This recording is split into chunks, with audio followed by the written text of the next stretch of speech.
31st August 2025 ಯಾವಾಗ ನಮ್ಮ honourable prime minister Narendra Modi ಅವರು SCO ಸಮಿಟ್ ಪ್ರೋಗ್ರಾಮ್ ಮೇಲೆ ಚೈನಾಗೆ ಹೋಗ್ತಾರೆ. ಸೊ ಆ ಟೈಮಲ್ಲಿ ಆ ಪ್ರೋಗ್ರಾಮ್ ಎಲ್ಲ ಮುಗಿಸ್ಕೊಂಡು ಮತ್ತೆ ಬರ್ತಾರೆ. ಸೊ ಇಲ್ಲೊಂದು ಪ್ರೆಸ್ ಕಾನ್ಫರೆನ್ಸ್ ಅಲ್ಲಿ ಒಂದು ಸ್ಟೇಟ್ಮೆಂಟ್ ಕೊಡ್ತಾರೆ ದಟ್ ನಾನು ಚೈನಾ ಮತ್ತೆ ಜಪಾನ್ SCO ಸಮಿಟ್ ಹೋಗಿದ್ದೆ ಅಂತ. ಈ ಸ್ಟೇಟ್ಮೆಂಟ್ ಕೊಡ್ತಿದ್ದಂಗೆನೆ ಮೀಡಿಯಾ ಅವರೆಲ್ಲ ಒಂದು ಅಪ್ಲಾಸ್ ಮಾಡ್ತಾರೆ. ಸೊ ಆ ಟೈಮಲ್ಲಿ ಮೋದಿ ಅವರು ಇನ್ನೊಂದು ಸ್ಟೇಟ್ಮೆಂಟ್ ಕೊಡ್ತಾರೆ ದಟ್ ನಾನು ಚೈನಾಗೆ ಹೋಗಿದ್ದಕ್ಕೆ ನೀವು ಅಪ್ಲಾಸ್ ಮಾಡ್ತಿಲ್ಲ, ಚೈನಾದ ಸೇಫಾಗಿ ಬಂದೆ ಅಂತ ನೀವು ಅಪ್ಲಾಸ್ ಮಾಡ್ತಾ ಇದ್ದೀರಾ ಅಂತ. रात ही मैं जापान और चीन की यात्रा करके वापस लौटा हूं।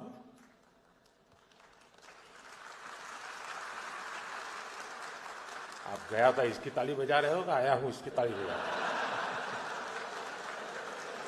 ಸೊ ಆ ಟೈಮಲ್ಲಿ ಇದ್ರ ಬಗ್ಗೆ ಯಾರು ಅಷ್ಟೊಂದು ತಲೆ ಕೆಡಿಸ್ಕೊಳ್ಳಲ್ಲ. ಸೊ ಓಕೆ, ಏನೋ ಒಂದು ಸೆನ್ಸ್ ಆಫ್ ಹ್ಯೂಮರಲ್ಲಿ ತಗೊಂಡು ಎಲ್ಲರೂ ಅಲ್ಲೇ ಸೈಲೆಂಟ್ ಆಗ್ತಾರೆ. ಬಟ್ ಇದೆಲ್ಲ ಆಗ್ತಿದ್ದ ಒಂದು ಸ್ವಲ್ಪ ದಿನ ಆದಮೇಲೆ ಸೋಷಿಯಲ್ ಮೀಡಿಯಾಲಿ ಒಂದು ಕಾನ್ಸ್ಪಿರಸಿ ಶುರು ಆಗುತ್ತೆ. ಮೋದಿ ಅವ್ರನ್ನ USA ಚೈನಾದಲ್ಲಿ ಅಸಾಸಿನೇಟ್ ಮಾಡೋಣ ಅಂತ ಪ್ಲಾನ್ ಮಾಡಿತ್ತು. ಸೊ ಇದಕ್ಕೆ US ಸ್ಪೆಷಲ್ ಫೋರ್ಸಸ್ಸಿನ ಒಬ್ರು ಟೆರೆನ್ಸ್ ಜಾಕ್ಸನ್ ಅನ್ನುವಂಥ ಒಬ್ರು ರಿಟೈರ್ಡ್ ಸ್ಪೆಷಲ್ ಫೋರ್ಸಸ್ ಕರ್ನಲ್ನ ಅಪಾಯಿಂಟ್ ಮಾಡ್ತು ಅಂತ. ದೇವ್ರೇ, ನಮ್ ಬೆಳವಣಿಗೆ ನೋಡಿ ಉರ್ಕೋತಿರೋರ್ಗೆಲ್ಲ ಕುಷ್ಠರೋಗ ಕೊಟ್ಬಿಡ. ಪೂಜಾರಪ್ಪ, ಇನ್ನೊಂದೆರಡು ನಿಂಬೆಹಣ್ಣು ಎಕ್ಸ್ಟ್ರಾ ಕಟ್ಟು. ಮೊದ್ಲೇನ ಓಡಾಡೋದು ರಾಂಗ್ ಸೈಡ್, ಯಾವ ನನ್ ಮಗನೂ ಅಡ್ಡ ಬರಬಾರ್ದು. ಅದಕ್ಕಂತ ಒಂದು ಸ್ಟೋರಿ ಕೂಡ ಕ್ರಿಯೇಟ್ ಆಗುತ್ತೆ ಸೋಷಿಯಲ್ ಮೀಡಿಯಾಲಿ ದಟ್ USA ಬಂದ್ಬಿಟ್ಟು ಟೆರೆನ್ಸ್ ಜಾಕ್ಸನ್ ಅವ್ರನ್ನ ಅಪಾಯಿಂಟ್ ಮಾಡುತ್ತೆ ಮತ್ತೆ ಅವ್ರನ್ನ ಬಾಂಗ್ಲಾದೇಶಕ್ಕೆ ಕಳ್ಸುತ್ತೆ on the task of to Narendra Modi. So Narendra Modi ಅವ್ರನ್ನ USA ಟೆರೆನ್ಸ್ ಜಾಕ್ಸನ್ ಅವ್ರನ್ನ ಬಾಂಗ್ಲಾದೇಶಿನ ಢಾಕಾ ಕಳ್ಸತ್ತೆ. ಒಂದು ಒಳ್ಳೆ ಆಪರ್ಚುನಿಟಿನ ನೋಡ್ಕೊಂಡು ಮೋದಿ ಅವ್ರನ್ನ ಯಾವಾಗ ಮೋದಿ ಅವರು SCO ಸಬ್ಮಿಟ್ ಅಂತ ಚೈನಾಗೆ ಹೋಗ್ತಾರೆ. ಸೊ ಅದಕ್ಕಿಂತ ಒಳ್ಳೆ ಆಪರ್ಚುನಿಟಿ ಇಲ್ಲ ಅಂತ ಅನ್ಸುತ್ತೆ. ಸೊ ಆ ಟೈಮಲ್ಲೇನೆ ಅವ್ರ ಕಾನ್ವಾಯ್ ಮೇಲೆ ಚೈನಾದಲ್ಲಿ ಬಾಂಬ್ ಬ್ಲಾಸ್ಟ್ ಮಾಡಿದ್ರೆ ಸೊ ಎಲ್ಲರಿಗೂ ಡೌಟ್ ಆಗೋದೇನಪ್ಪ, ಚೈನಾನೇ ಇದನ್ನ ಮಾಡಿಸ್ತು, ಮೋದಿ ಅವರಿಗೆ ಅಲ್ಲಿ ವಿಸಿಟ್ ಬಂದಾಗ ಚೈನಾನೇ ಹಿಂಗ್ ಮಾಡಿಸ್ತು ಅನ್ನೋಂಥ ಡೌಟ್ ಎಲ್ಲರಿಗೂ ಚೈನಾ ಮೇಲೆ ಹೋಗೋದು. ಬಿಕಾಸ್ ಏನಕ್ಕೆ ಅಂದ್ರೆ ಇತ್ತೀಚೆಗೆ ಭಾರತ ಬಂದ್ಬಿಟ್ಟು ತುಂಬಾ ರಷ್ಯಾ ಜೊತೆ ಕ್ಲೋಸ್ ಆಗ್ತಿತ್ತು, ರಷ್ಯಾದಿಂದ ಆಯಿಲ್ ಪರ್ಚೇಸ್ ಮಾಡ್ತಿತ್ತು, ರಷ್ಯಾದಿಂದ ಒಂದು ವೆಪನ್ಸ್ ತಗೊಂತಿತ್ತು. ಇದಿಷ್ಟೇ ಅಲ್ಲದೆ ಇಷ್ಟು ವರ್ಷ ಭಾರತ ಬರೀ US ಮಾತು ಕೇಳ್ಕೊಂಡ್ ಬರ್ತಿತ್ತು. ಬಟ್ ಆದ್ರೆ ಇತ್ತೀಚೆಗೆ ಭಾರತ ಬಂದು ತನ್ನದೇ ಆ ಸ್ವಂತ ನಿರ್ಧಾರಗಳನ್ನ ತಗೊಳ್ಳೋ ಶುರು ಮಾಡಿದೆ. ಸೊ ಇದರಿಂದೆಲ್ಲ USಗೆ ಪೆಟ್ಟಾಗ ಶುರು ಆಗ್ತಿತ್ತು. ಅದಕ್ಕೆ USA ಮತ್ತೆ CIA ಅವ್ರು ಸೇರ್ಕೊಂಡು ಮೋದಿ ಅವ್ರನ್ನ ಅಸಾಸಿನೇಟ್ ಮಾಡೋಕೆ ಪ್ಲಾನ್ ಮಾಡಿದ್ರು. ಸೊ ಅದಕ್ಕೆ ಅವರು ಆಯ್ಕೆ ಮಾಡಿದ್ದೆ US ಸ್ಪೆಷಲ್ ಫೋರ್ಸಸ್ಸಿನ ರಿಟೈರ್ಡ್ ಕರ್ನಲ್ ಟೆರೆನ್ಸ್ ಜಾಕ್ಸನ್ ಅವ್ರನ್ನ.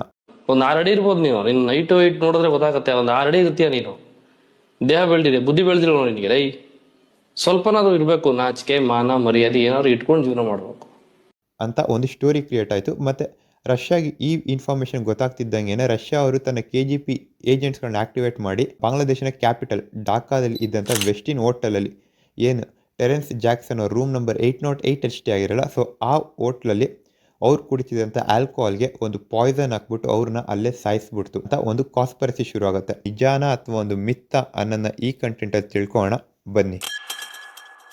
ಸುಳ್ಳ ಅಥವಾ ಇದು ನಿಜಾನ ಅಂತ ತಿಳ್ಕೊಳ್ಳೋಕ್ಕಿಂತ ಮುಂಚೆ ನಾವು ಕೆಲವೊಂದು ಡಾಟ್ಸ್ಗಳಿಗೆ ಕನೆಕ್ಟ್ ಮಾಡೋಣ. ಸೊ ಫಸ್ಟ್ ಡಾಟ್ ಬಂದ್ಬಿಟ್ಟೆ ಟೆರೆನ್ಸ್ ಜಾಕ್ಸನ್ ಬಂದ್ಬಿಟ್ಟು US retired special forces. So ನಮ್ಮಲ್ಲಿ ಹೆಂಗೆ ನಾವು ಪ್ಯಾರಾ SF ಅಂತ ಅಂತೀವಲ್ಲ, ಸೊ ಹಂಗೆ US ಅಲ್ಲಿ ಗ್ರೀನ್ ಬರೆಟ್ ಅಂತ ಒಂದು A1 ಬ್ರಿಗೇಡ್ ಇದೆ. ಸೊ ಆ ಬ್ರಿಗೇಡಲ್ಲಿ ಕರ್ನಲ್ ಆಗಿ ಸೇವೆ ಮಾಡಿ ರಿಟೈರ್ಡ್ ಆದಂಥವ್ರು. ಅವರು US ಇಂದ ಬಾಂಗ್ಲಾದೇಶಕ್ಕೆ ಒಂದು ಬಿಸ್ನೆಸ್ ಡೀಲಿಂಗ್ ಅಂತ ಬರ್ತಾರೆ.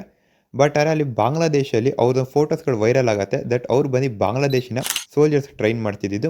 ನೆಕ್ಸ್ಟ್ ಡಾಟ್ ಬಂದ್ಬಿಟ್ಟೆ ಆನ್ ದಿ ಸೇಮ್ ಡೇಟ್ ಯಾವತ್ತು SCO ಸಬ್ಮಿಟ್ ಇರುತ್ತಲ್ಲ, ಸೊ ಆವತ್ತಿನ ದಿನಾನೇ ಟೆರೆನ್ಸ್ ಜಾಕ್ಸನ್ ಅವ್ರ ದ ವೆಸ್ಟಿನ್ ಹೋಟೆಲಲ್ಲಿ ಏನು ಸ್ಟೇ ಆಗಿದ್ರಲ್ಲ, ಸೊ ಆ ರೂಮ್ ನಂಬರ್ 808 ಅವರ ಮೃತದೇಹ ಸಿಗುತ್ತೆ. ಅವ್ರ ಡೆಡ್ ಬಾಡಿನ ಯಾವುದೇ ಆದಂಥ ಒಂದು ಪೋಸ್ಟ್ ಮಾರ್ಟಮ್ ಮಾಡಿಲ್ಲದೆ ಸೀದಾ USಗೆ ಕಳಿಸ್ಬಿಡ್ತಾರೆ. ಸೊ ಈ ಥರ ಕೇಸಸಲ್ಲಿ ಯಾವಾಗ ಅವ್ರು ಬೇರೆ ಕಂಟ್ರಿಯವ್ರು ಬಂದು ಯಾವುದೇ ಒಂದು ದೇಶದಲ್ಲಿ ಸಾಯ್ತಾರಲ್ಲ, ಸೊ ಆ ಟೈಮಲ್ಲಿ ಅವ್ರನ್ನ ಪೋಸ್ಟ್ ಮಾರ್ಟಮ್ ಮಾಡಿಲ್ಲದೆ ಯೂಶಲಿ ಯಾವ ದೇಹಗಳನ್ನು ಆ ಥರ ಕಳಿಸಲ್ಲ. ಬಟ್ ಆದರೆ ಈ ಕೇಸಲ್ಲಿ ಏನಂದರೆ ಒಂದು ಪೋಸ್ಟ್ ಮಾರ್ಟಮ್ ಸಹ ಮಾಡಿಲ್ಲದೆ, ಒಂದು ಜನರಲ್ ಚೆಕಪ್ ಕೂಡ ಮಾಡಿಲ್ಲದೆ ಅವ್ರ ಡೆಡ್ ಬಾಡಿನ ಸೀದಾ US ಹ್ಯಾಂಡ್ ಓವರ್ ಮಾಡ್ತಾರೆ. ಅವ್ರು ಸ್ಟೇ ಆದಂಥ ರೂಮ್ಗೆ ಆವಾಗವಾಗ US ದೊಡ್ಡ ದೊಡ್ಡ ಮಿಲಿಟರಿ ಆಫೀಸರ್ಸ್ಗಳೆಲ್ಲ ಆವಾಗವಾಗ ಅವ್ರ ರೂಮ್ಗೆ ಮತ್ತು ಅವ್ರ ಹೋಟೆಲ್ಗೆ ವಿಸಿಟ್ ಮಾಡ್ತಿದ್ರು. ಇನ್ನೊಂದು ಡಾಟ್ ಏನಪ್ಪ ಅಂದರೆ ಯಾವಾಗ ನಮ್ಮ ಆನರಬಲ್ ಪ್ರೈಮ್ ಮಿನಿಸ್ಟರ್ ಮೋದಿ ಅವರು ಯಾವುದೇ ಆದಂಥ ಒಂದು ಕಂಟ್ರಿಗೆ ವಿಸಿಟ್ ಮೇಲೆ ಹೋದಾಗ, ಸೊ ಆ ಟೈಮಲ್ಲಿ ಅವ್ರದ್ದೇ ಆದಂಥ ಒಂದು ಸಪ್ರೇಟ್ ಕಾನ್ವಾಯ್ ಇರುತ್ತೆ. ಸೊ ಅವ್ರಿಗೆ ಅಂತ ಒಂದು ಸಪ್ರೇಟ್ ಪ್ರೋಟೋಕಾಲ್ಸ್ಗಳಿರುತ್ತೆ. ಬಟ್ ಅರೆ for the first time Vladimir Putin ಅವರು ಮೋದಿ ಅವ್ರನ್ನ 45 ಮಿನಿಟ್ಸ್ ಕಾಯ್ದು ತಮ್ಮ ಕಾನ್ವಾಯಲ್ಲೇ ಮೋದಿ ಅವ್ರನ್ನ ಕರ್ಕೊಂಡು SCO ಸಬ್ಮಿಟ್ ನಡೀತಿದ್ದಂಥ ಜಾಗಕ್ಕೆ ಹೋಗ್ತಾರೆ. ಸೊ ಆ ಟೈಮಲ್ಲಿ ವ್ಲಾಡಿಮಿರ್ ಪುಟಿನ್ ಅವರು ಮೋದಿ ಅವರಿಗೆ ಸೊ ನಿಮ್ಮ ಮೇಲೆ ಈ ಥರ ಒಂದು ಅಸಾಸಿನೇಷನ್ ಪ್ಲಾನ್ ಆಗಿತ್ತು, ಸೊ ಅದಕ್ಕೆ ನಾವು ನಮ್ಮ ಕಾನ್ವಾಯಲ್ಲಿ ಕರ್ಕೊಂಡು ಹೋಗ್ತಾ ಇದ್ದೀವಿ ಅಂತ ಒಂದು ಸ್ಟೇಟ್ಮೆಂಟ್ ಅಂದಿರಂತ ಕೂಡ ಒಂದು ಕಾನ್ಸ್ಪಿರಸಿ ಸ್ಪ್ರೆಡ್ ಆಗುತ್ತೆ.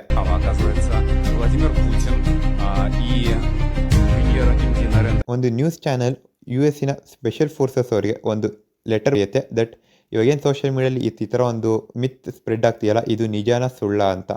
ಸೊ ಆ ಟೈಮಲ್ಲಿ USA ಒಂದು ಸ್ಟೇಟ್ಮೆಂಟ್ ಕೊಡುತ್ತೆ ದಟ್ ಇಲ್ಲ, ನಮ್ಮ ಟ್ರೂಪಲ್ಲಿರುವಂಥ ಪ್ರತಿಯೊಬ್ಬರು ಏಜೆಂಟ್ ಕೂಡ ಸೇಫ್ ಆಗಿದ್ದಾರೆ. ಸೊ ನಾವು ಈ ಥರ ಯಾವುದೇ ಆದಂಥ ಒಂದು ಆಪರೇಷನ್ ನಾವು ಮಾಡಿಲ್ಲ. ಸೋಷಿಯಲ್ ಮೀಡಿಯಲ್ಲಿ ಏನು ಸ್ಪ್ರೆಡ್ ಆಗ್ತಿದೆ ಇದೆಲ್ಲ ಬಂದು ಒಂದು ಪ್ರಾಪರ್ ಮಿತ್ ಅಂತ ಅನ್ನತ್ತೆ. ಅಯ್ಯೋ ಮಂಕೆ, ಇದುವರೆಗೂ ಮಾಡಬಾರ್ದು ಗಬ್ಬು ಕೆಲಸ ಎಲ್ಲ ಮಾಡಿಬಿಟ್ಟು ಈಗ ನಾನು ಸತ್ಯ ಹರಿಶ್ಚಂದ್ರ ಅಂದ್ರೆ ಯಾವನಾದ್ರೂ ನಂಬ್ತಾನೇನಯ್ಯ? ಸೊ ನಾವು ಈ ಡಾಟ್ಸ್ನೆಲ್ಲ ಕನೆಕ್ಟ್ ಮಾಡ್ತಾ ಇದ್ರೆ ಎಲ್ಲೋ ಒಂದ್ ಕಡೆ ನನ್ಗೇನಪ್ಪ ಅನ್ಸೋದು ಅಂದ್ರೆ ಇದೆಲ್ಲ ಅಷ್ಟು ಬೇಗ ಬೆಳಕು ಬರಲ್ಲ. ಇವೆಲ್ಲ ಏನಿಲ್ಲ ಅಂದ್ರೆ 20-30 ವರ್ಷ ಆದ್ಮೇಲೆನೆ ಇದು ಒಂದು ನಿಜವಾದ ಸ್ಟೋರಿನ ಅಥವಾ ಇದೊಂದು ಮಿತ್ತ ರಿಯಲ್ಲ ಅಂತ ನಮಗೆ ಗೊತ್ತಾಗೋದು. ಸೊ ಬಿಕಾಸ್ ಏನಕ್ಕೆ ಅಂದರೆ ನಾವು ಪಾಸ್ಟ್ ಏನು 10 ವರ್ಷದಿಂದ ಏನೇನು ಆಪ್ರೇಷನ್ಸ್ ಮಾಡಿದ್ವಲ್ಲ, ಸೊ ಅದೆಲ್ಲ ಇವಾಗ ಎಲ್ಲೆಲ್ಲ ಆಚೆ ಕಡೆ ಬರ್ತಿರೋದು. ಆ್ಯಂಡ್ ಇನ್ನೊಂದೇನಪ್ಪ ಅಂದರೆ ಯೂಶಲಿ ಈ ಥರ ಸೀಕ್ರೆಟ್ ಸರ್ವಿಸಿನ ಆಪ್ರೇಷನ್ಸ್ಗಳು ಏನೇನು ಇರುತ್ತಲ್ಲ, ಸೊ ಅದೆಲ್ಲ ಅಷ್ಟು ಇದಾಗ ಯೂಶಲಿ ಪಬ್ಲಿಕ್ ಆಗಲ್ಲ. ಈ ಕಂಟೆಂಟ್ನ ನಾನು ಇಲ್ಲಿಗೆ ಮುಗಿಸ್ತೀನಿ. ಇದೇ ಥರ ಕಂಟೆಂಟ್ನ ನಾನು ಇನ್ನೂ ತೊಗೊಂಬರ್ತೀನಿ. ಅಲ್ಲಿಗೂ ಸ್ಟೇ ಟ್ಯೂನ್ಡ್. ಜೈ ಹಿಂದ್, ಗುಡ್ ಬೈ.